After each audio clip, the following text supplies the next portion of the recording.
மேலே இருந்து சரியான எடையிலே பொருட்களை கடைகளுக்கு வழங்காமல் கடையில் இருந்து எப்படி பொது மக்களுக்கு சரியான எடையிலே பொருளை வழங்க முடியும்? யோசித்து பாருங்கள், யோசித்து பாருங்கள். கூட்டுறவுத்துறையை யோசித்து பாருங்கள். பொது மக்களை யோசித்து பாருங்கள். பொது மக்களே சிந்திப்பீர்கள். மேலே இருந்து பொருட்கள் சரியான எடையிலே ஏழை கடைக்கு வழங்கவில்லை.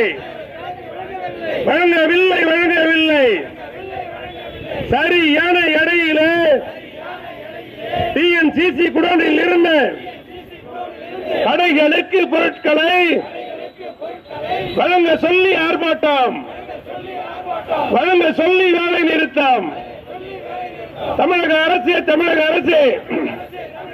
தாங்கள் அளித்த தேர்தல் வாக்குறுதியை பொது விநியோக திட்டத்திற்கென தனித்துறையை உருவாக்கிடு. தமிழக அரசை உருவாக்கிடு.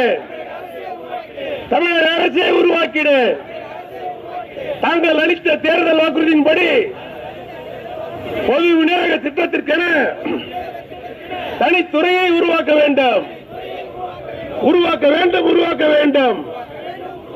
பிடிஎஸ்க்கு தனித்துறை உருவாக்க